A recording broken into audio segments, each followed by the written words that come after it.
Alright everybody, just a quick video on OSPF for those of you guys that went to the Olympic Day and didn't get to sit in class. Alright, OSPF, obviously, open shortest path first, last chapter in our book. 1987, there were some different versions, and obviously now we're running version 3. But you don't have to do anything different, you just put on OSPF. It's not like RIP, where you actually have to physically go in there and change the version number. Alright, obviously every kind of protocol has its own header, so just like everything else, OSPF has its own header. Its header has information like the router ID, the area ID, and some other stuff. And there are 5 packet types that we're going to talk about with OSPF. So first, let's talk about how OSPF works.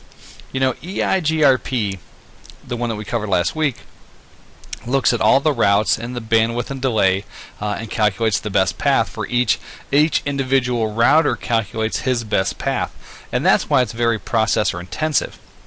OSPF doesn't do that. What OSPF does is, I guess a better example, let's say everybody in the class has their phone number on a 3x5 card, and you wanted to know everybody else's phone number. You could either A, have everybody run around and talk to each other and get all their phone numbers and write that down on a piece of paper. So you get up and you ask the 29 people in the class, and somebody else gets up and he asks the other 29 people in the class. So everybody kind of creates their own stuff. That's what EIGRP does. Every router creates his own information based on what he talks to other people about. But OSPF doesn't do that. What OSPF does is says, hey, let's take one person and have that one person run around the room and get all the addresses, make copies of that, and then give it to all the other ones.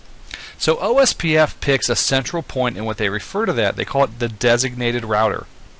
And then everybody sends information to the designated router, and then he makes the decisions on which paths are best, then he sends that out to everybody else. So I hope that helps you kind of distinguish between EIGRP and OSPF. EIGRP, it's kind of like every man for himself. OSPF, it's like, hey, let's have a central place where we put everything, and then let's let him make those decisions. Alright, so moving on. Here's the packet types. Obviously, the first one is a hello. And hello just says, hey, I'm here, and it builds those, what they refer to as the adjacencies. It builds the neighbor relationships. If I'm in OSPF and somebody else is in OSPF and he sends me a hello, we will start to try to form a neighbor relationship, and hopefully everything works out. Alright, next one is the database description. This is kind of like, I want to say cliff notes for the database. So when my router starts up, he looks at his OSPF and says, hey, here's the routes that I have. And he builds a very small packet with just kind of the minimum information needed about the different networks that he knows, and he sends that out, and that's the database description. It's just like again a summarized version of what he has in his OSPF database. And I send that to my neighbor. Now my neighbor looks at that and he sees something that he doesn't have in his database, and when he does, then he'll send me a link state request or an LSR. The LSR says, hey, I noticed in your crib notes that you have information about blah. Could you send me the entire information about blah? And then you respond with a link state update, an LSU, and say, okay, here's all the information I have about blah. And then the link state acknowledgement is just how we reply to everything else. You know, when I send you a link state request, you send me an acknowledgement, I got your request, then you send me a link state update, but you get the idea. So, hello. Every 10 seconds by default, just says I'm here, and it's kind of a keep alive and a way to form the neighbor relationships. Database description, just the cliff notes. Hey, here's a very summarized version of what I have in my database. If you see something you like, let me know, I'll give you more. Link state request, hey, I saw something I'd like, give me more. And link state update, oh, here's your more. I hope that helps. Alright. So again, the hello packet just discovers neighbors, establishes those relationships, and then everything starts to work together. Alright, so in OSPF there are 3 things that have to match in order for the 2 routers to talk to each other. And the first one is the hello interval, second one is the dead interval, and then the third one is the network type. So again, hello interval is just how fast I send hello packages. And it's 10 seconds by default. So if you go to one router, like let's assume you go here to R1, and you go to 0000 and you change his hello time to 15, he will not form a relationship with R2 unless we change the hello time here. So the hello timers have to match. The second one is the dead timer. Like EIGRP has hello and hold timer, OSPF only has hello and dead timer, but they do the same thing. The dead timer says this is how long I'm going to hold it until I kill it. So if I don't receive anything, a hello package 4 times, then it's considered dead. So the dead time is 4 times the hello. So going back to EIGRP, hello time is 3 times the hold, and in OSPF the hello time, or 4 times the hello time, is the dead. So I hope that works out. Alright, and then the network type is pretty easy. It's just what kind of network am I connecting to? Am I connecting to a point-to-point or a multi-access kind of network? So most of our labs we're all going to do point-to-points. But here's something that you do need to write down. The IP address used by OSPF is 224.0.0.5. Remember, EIGRP sends on multicast 224.0.0.10, but OSPF uses 224.0.0.5. Alright. Alright, in the hello packets, there's the information used to I guess, elect that designated router. Remember, that's the person that runs around and gets all the information and then puts it together and sends it back out to everybody else. But just like everything, there's always some kind of redundancy built in, so there's also a backup designated router. Alright, and we discussed the network types point-to-point or multi-access. In multi-access, there is an election and a DR is elected. But in point-to-point links, there is no designated router elected because these two routers are going to talk specifically to each other, these two just to each other, these two to each other on those points. So each point only connects to 2 routers. There's no extra in there, so there's no need for that designated router election. So don't forget, on a point-to-point, there is no election. On multi-access, which we're going to get into in just a little bit, there is a DR election. Alright, then you get into packet types. Remember, a link state update just says, hey, I need some, or here's some information I had that you asked for. Link state advertisement contains information about the neighbors and paths, just like we talked about. Alright, OSPF uses an algorithm from Dijkstra's method, shortest path first. Just make sure you understand that OSPF uses Dijkstra's shortest path first algorithm. Remember, EIGRP uses dual, OSPF uses Dijkstra's SPF algorithm. And no, you do not have to know that algorithm. Sweet! Alright, again, administrative distance is 110. Don't forget the 5 that you need to know. Connected is 0, static is 1, EIGRP is 90, OSPF is 110, and RIP is 120. Make sure you know those 5 by heart going into the test. Alright, just like EIGRP and RIP version 2, OSPF does provide authentication and encryption mechanics. But we don't have to cover them here. Alright, same topology we're using in our lab. Alright, to turn RIP on, OSPF on, it's just router OSPF1. Now, this number here after the word OSPF is actually the process ID. It doesn't really mean anything. It's only locally significant to the router. So I can be in router OSPF1, you can be in router OSPF2, the other router can be in router OSPF3, and we'll still all talk to each other. This process ID does not affect the grouping of OSPF. In EIGRP, the autonomous system number does affect the grouping. So in EIGRP, it's router EIGRP1, and I will only talk to other people that are in router EIGRP1. This number here in OSPF has no effect. So the other routers do not have to match, and that's where it gets confusing. This is also why, because of this number being the process ID here, that's also why in EIGRP they refer to that as the process ID as well as the autonomous system number. So don't let that confuse you. In EIGRP it counts, in OSPF it does not.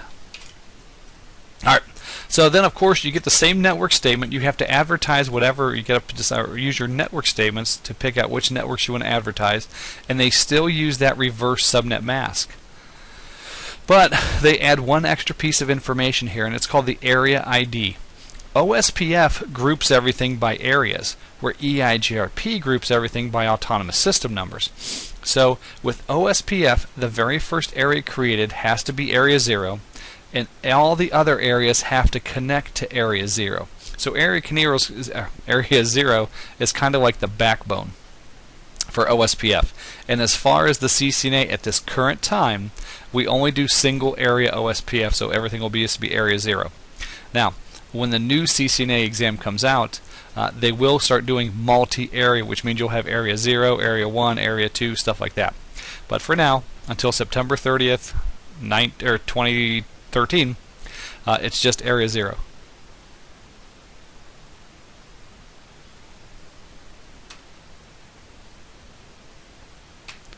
Alright, I know some of you guys are having problems with your network statements, and you still haven't grasped what they do. The network statements, both in EIGRP and OSPF, they're just put on the router to tell the router which networks you're going to advertise to your buddies. And you can only advertise directly connected networks. You can only advertise what you physically know. So router 1 here, he's connected to 2 networks. He's connected to the 10.1.1.0 network over here, and he's connected to the 192.168.1.0 network over here. So on router 1, if I go into the CLI,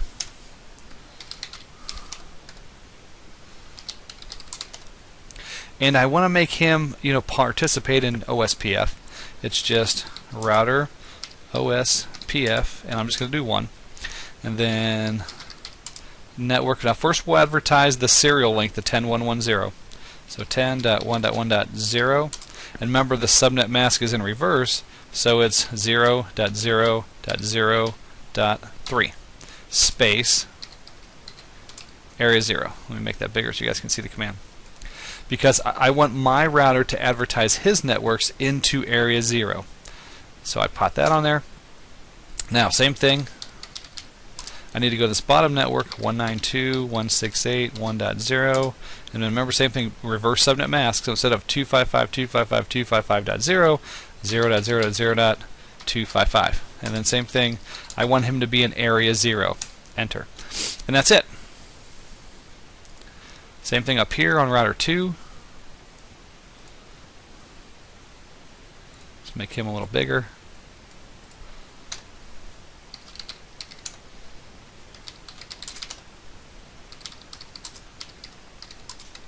Oh, I'll just make him router OSPF 2. Now remember, you can have any process ID. I could have made this 1 or 2, doesn't matter. So 10.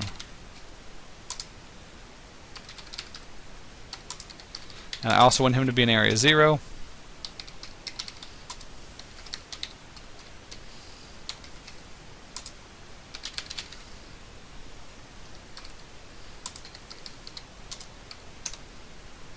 Boom.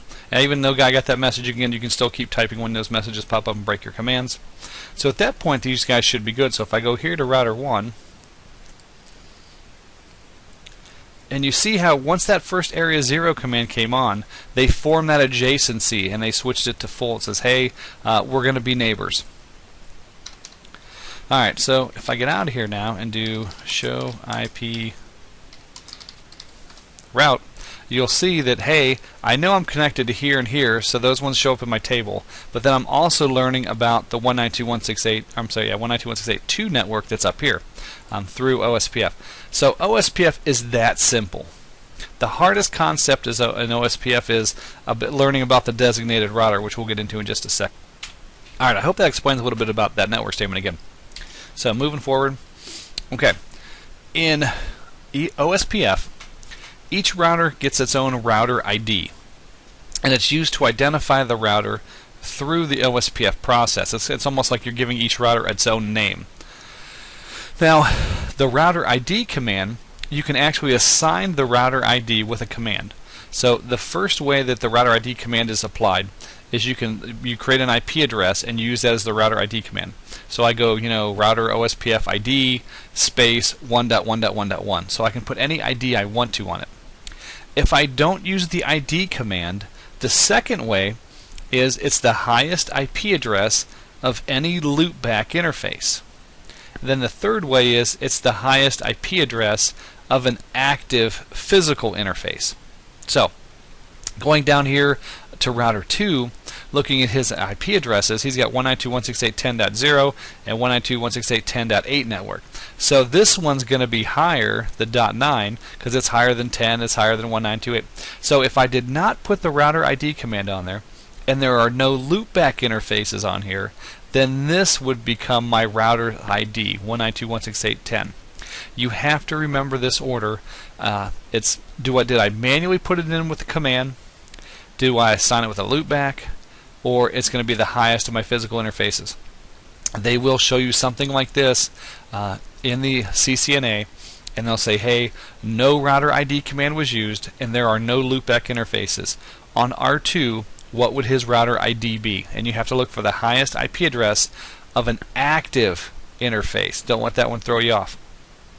Now, the reason we like to use loopbacks is if I have a router ID, let's say down here, my router ID is 192.168.10.9 over here.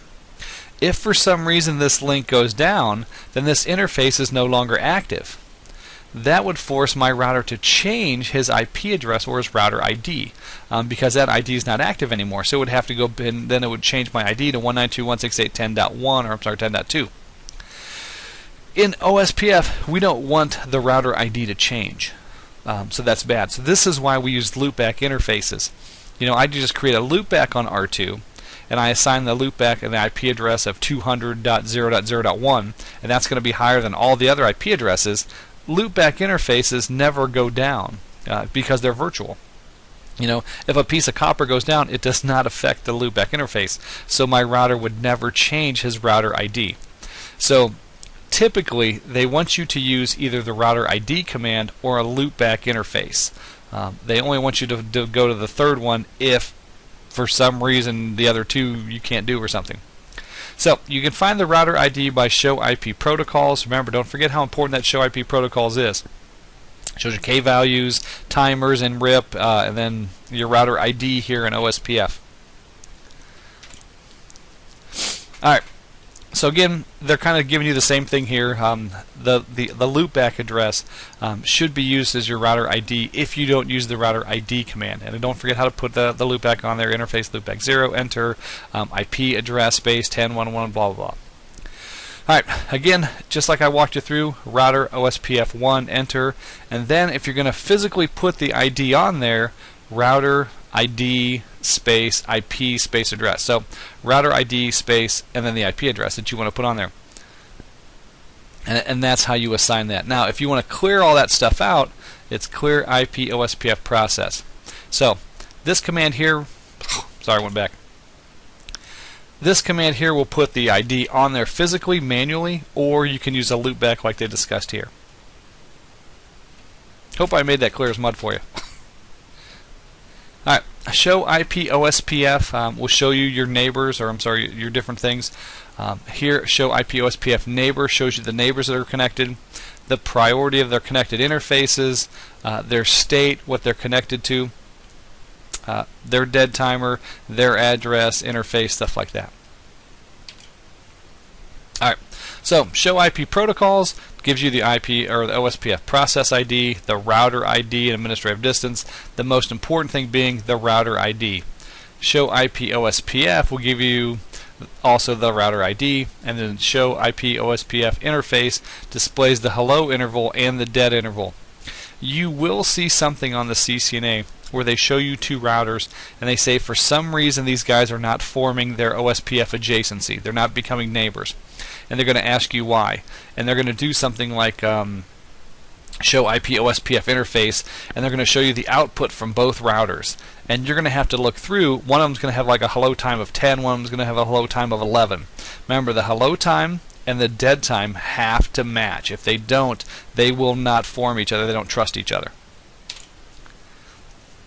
Alright, and again, show IP route, OSPF is showed up as an O. Alright, OSPF, its algorithm uses what they refer to as cost. And cost is typically, if you just do, it's 100 megabits divided by whatever you're going to. So on fast Ethernet that's 100 megabits or more, it's 100 megabits divided by 100 megabits, so the number is 1. Don't worry about this big 10 to the 8th power divided by bandwidth. It's 100 divided by the bandwidth in kilobytes. So a T1 comes out to be 64. Fast Ethernet at anything that's 100 speed or faster comes out to be 1 or less. Now, you can modify that with the auto cost reference bandwidth command that we'll talk about later.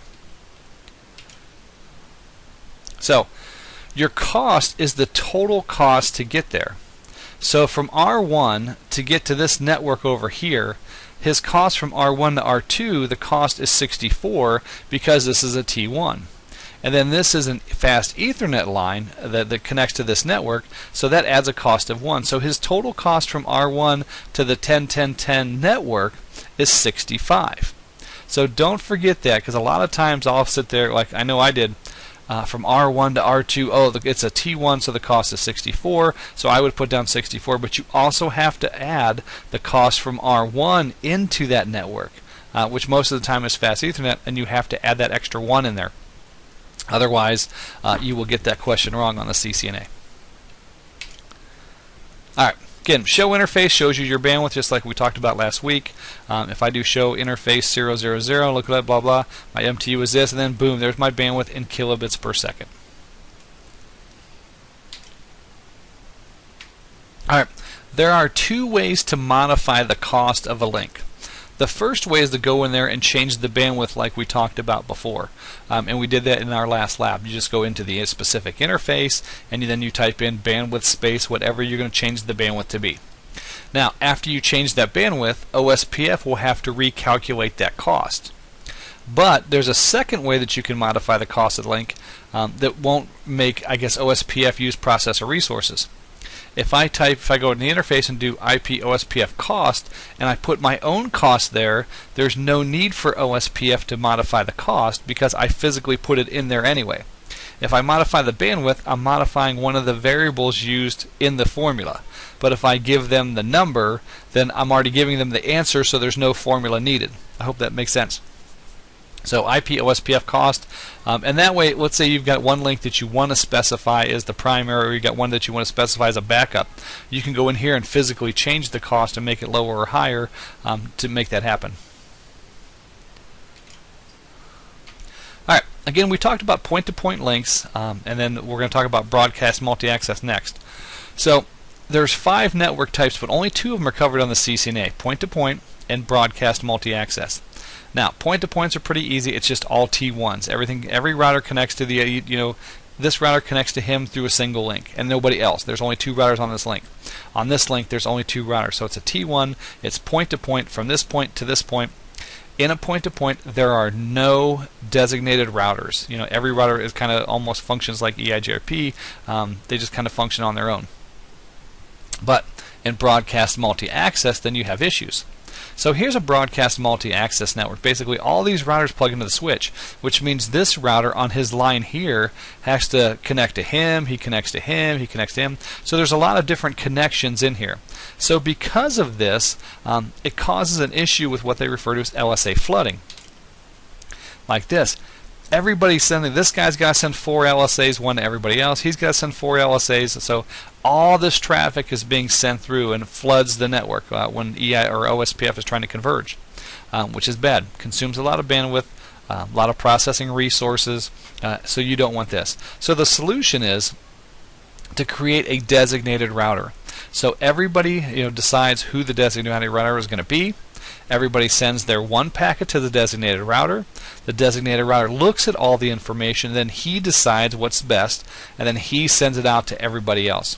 Now, when you change to a multi-access network and there's a designated router, your IP address and information changes a little bit.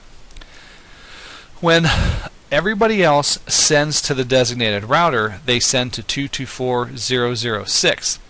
And then when the designated router talks to everybody else, he sends to 224.0.0.5.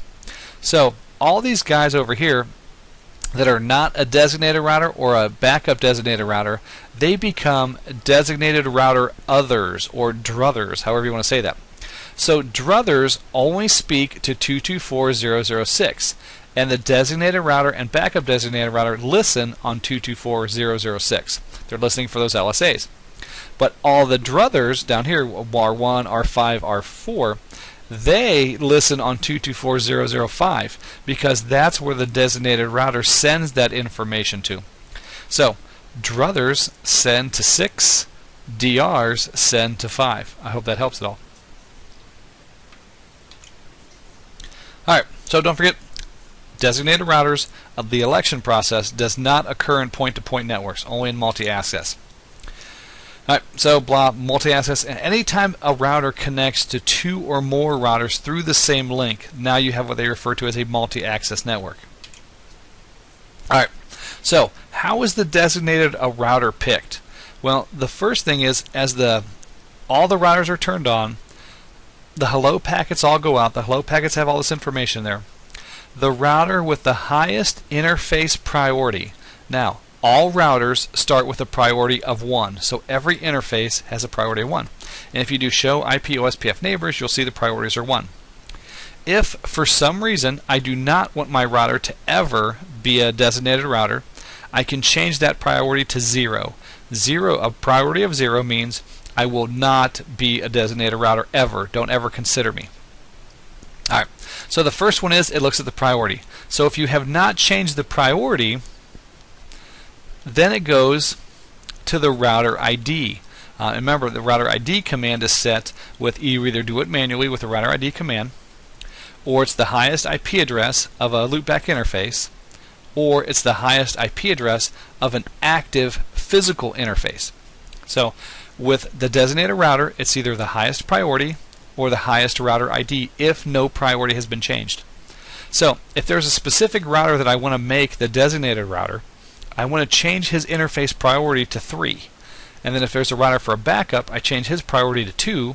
And then when all the routers come up, the 3 will obviously be the highest priority and he'll be picked. 2 would become the backup, and then everybody else would be 1s. So remember, the default priority is 1, and then I can change that. Alright, and here's a visit from my son. Hello. You gotta say something. No. I'm not gonna get any food. Hello. Sorry about that. He's usually a lot more talkative. Alright, so moving on. Alright, here's the problem with that designated router election though. It happens as soon as the routers are enabled. So as soon as the interface comes up, they start trying to do this own election. So if let's say I got 3 routers up, but now I'm going to put in a brand new router, and I want him to be the designated router. I can change his priority to 10 or anything, something higher, but it won't happen because the election occurs right off the bat. And once a designated router is elected, he remains the designated router unless he fails, the entire router dies, or the OSPF process fails, like I do the clear IP OSPF process, or for some reason the multi-access interface on the DR fails. So once elected, you're elected for life until you die, basically. Until something dies on that router. Either the router dies, the interface dies, or the OSPF process is cleared from that router. So obviously that's a problem. First router that comes up is going to be the DR, especially if they don't all come up at the same time. So what they want you to do is in your OSPF network, the first router that you boot up, you need to boot that up first and then wait for a minute, and then he will become the DR. The second one that you boot and then wait for a minute, he will become the BDR, and then you turn on all the other routers. Or you could shut down the interfaces on all the routers, then you can go to the DR and do a no shutdown, then you go to the BDR and do a no shutdown, then you go to all the other interfaces and do a no shutdown. What a pain in the butt. So typically this is what they do. You want to boot the DR first. So if for some reason you've got a brand new router, let's say you got 8 routers on your network, and there's already a DR in place, and you want some new router to be the DR, typically you have to wait till after hours and work. You bring up the new router, you set the priority high, and then you just turn off the DR, and that'll force a new election. Alright. So again, you can manipulate that priority ID with the IP OSPF priority command. And you have to do this from an interface. So I go to interface serial 000 enter, And then from the interface, I do IP OSPF priority, and it can be anything from 0 to 255. Now, you don't want to go to the highest number right away. You only need to go to 3, and he becomes the DR. So remember, everybody's value is 1. 0 means I cannot become a DR or BR, and then everything else is good. So again, you only need to go to 3, and it's typically that you only want to go to 3 because that way if I want to add a new one down the road, I can just make it 4 or 5, something like that, and I can kind of step this stuff up. But if at the first time I change this, I make it 255, that's going to screw everything up, because then the next one I want to do, there's no number higher than 255. Your priority can only be 0 to 255. Alright, just like RIP version 1, you can push out default routes to other routers through the updates with default information originate. So the way I've always remembered this, first in our class we covered RIP version 2, EIGRP, and then OSPF. The very first one, RIP version 1, uses default information originate. The very last one uses default information originate. Everybody else uses redistribute static. So it's almost like default information originate is the bread, and then redistribute static is the cheese and the bologna. So I hope that helps at all. Ray Cisco! Alright, hope that helps you on your OSPF. Again, it's all pretty easy. Just remember, in multi-access networks, there's a designated router elected. The designated router is elected through the highest priority on an interface. Each interface has a priority of 1 by default, and again, you can go in there and change that. But the very first router powered up typically becomes the DR because he doesn't see anybody else yet. Alright, and again, if you have questions in class, make sure you bring those up. You're more than welcome that if you guys have questions before the hands-on exam, if you don't have time or whatever, ask me questions about OSPF, then I'm more than happy to explain that stuff to you. So, good luck, and we'll see you.